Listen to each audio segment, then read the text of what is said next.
वैदिक दहेज ये दान है, ये लेन देन नहीं है। आजकल क्या है ना, ज़्यादातर संसार में देखने को मिलता है, नहीं नहीं हम दहेज नहीं दे पाएंगे। अरे भाई, दहेज देने का मतलब ये नहीं। यहाँ पे तो शिल प्रभुपाद तात्पर्य में लिखेंगे जैसे कि भगवान श्री कृष्ण क्या बोलते हैं, पत्रम पुष्पम फलम तोयम जो में भक्ता परिच्छति तदहम भक्त उपरहित स्नामी पर्यतात्मना। अगर कोई फल, और फल मतलब ऐसा नहीं कि आपको कश्मीर का कोई 400-500 रुपये किलो कोई फल चढ़ाना है। आपके शहर में, आपके नगर में, आपके गांव में जो भी फल उपलब्ध हो वो फल आप मुझे अर्पण कीजिए। पत्रम फलम तयम, हाँ पत्रम पुष्पम, पुष्प तो हर जगह मिलता है। ऐसा नहीं कि आपको गुलाब का ही फूल देना है, ऐसा नहीं आपको कमल का ही फूल देना है, कोई भी फूल जो सुगंधित हो, ठीक है, सुगंधित फूल भगवान को चढ़ाना है। तुलसी पत्ता, तो ये तो साधारण वस्तु है जो भगवान उसको स्वीकार करते हैं। तो यहाँ पे तात्पर्य में शिल प्रभुपाद लिखते हैं कि अगर कोई अपनी बेटी दामाद जब विदा होते हैं, जब बेटी को समर्पण कर देते हैं दामाद के प्रति, तो ऐसे नियम है कि ये सब देना चाहिए। गृहस्थ की वस्तुएं, बेड, पलंग, टीवी, फर्नीचर, ये सब देना चाहिए।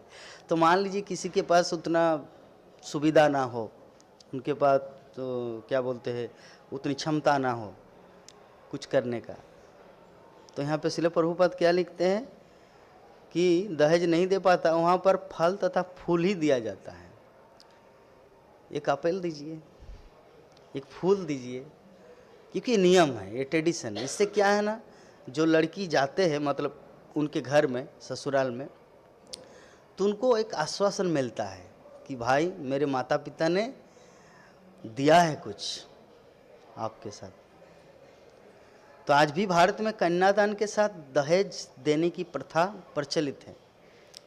दी जाने वाली भेंटें कन्या के पिता की हैसियत स्थिति के अनुसार होती है। स्थिति के अनुसार, कुछ दिन पहले की घटना है, फरीदाबाद की एक माताजी मुझे कॉल किए, प्रभु जी मैं भोपाल जा रही हूँ। बोले क्यों?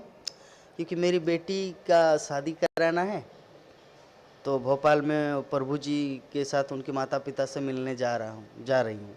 तो अपनी बेटी को लेकर फरीदाबाद से वो भोपाल आई। भोपाल जैसे आई, ये कब की बात है, जब रामलला का उद्घाटन हुआ ना 2022 में या 2024 रामलला का उद्घाटन कब हुआ? 2024, हाँ 24। तो 2024 में, तो हम उस समय वाराणसी में थे। हम लोग 4-5 ब्रह्मचारी और मैं, हम लोग गए थे रामलला का दर्शन करने। हरे कृष्णा।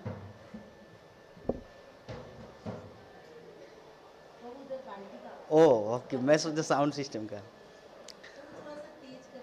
क्या यहाँ तेज करेंगे तो उधर यूट्यूब में गड़बड़ होता है, इसीलिए मैं दूर से बोल रहा हूँ।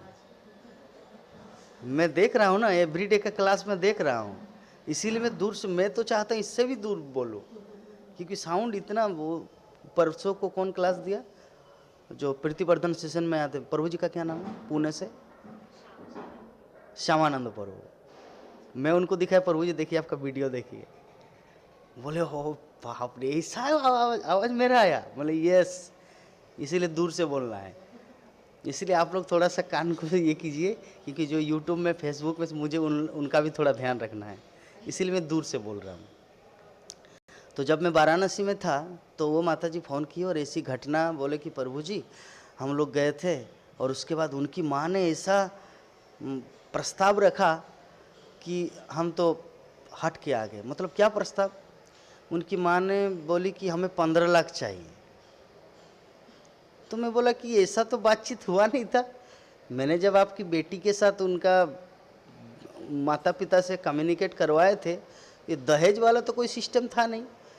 बोले कि प्रभु जी फिर भी मैं 10 लाख के लिए राजी हो गई थी, लेकिन उनकी माँ माने ही नहीं। 15 लाख, बेटा इंजीनियर है, एनुअल इनकम 24-25 लाख है, फिर भी एक मजबूरन माताजी, जो गोपाल कृष्ण महाराज के डिसाइपल है, वो लोग पसंद किए थे लड़के को, देखिए दहेज प्रथा की बात है, इसीलिए मैं एग्जाम्पल दे रहा हूँ। तो उन लोगों को पसंद आ गया था, लेकिन ये जो लड़के की माँ है, मतलब ऐसा प्रस्ताव रखा भाई, उनके 10 लाख कोई साधारण बात है बोलिए, 10 लाख भी तो दे रहे हैं ना। 15 लाख बोले कि मुझे 15 लाख चाहिए, आपकी बेटी को हम अपनी घर की बहू बनाएंगे। हाँ नहीं नहीं, वो केस 15 लाख और बाकी तो फर्नीचर, टीवी, फ्रिज वो तो अलग। तो फिर भी वो जो माता जी फरीदा, उनके पति नहीं है, तो उन्होंने फिर भी 10 लाख का बोले कि मैं अपना ज़मीन बेचूं या अपना फ्लैट बेचूं, किसी भी प्रकार से मैं अपनी बेटी, एक ही बेटी है, मैं दूंगा।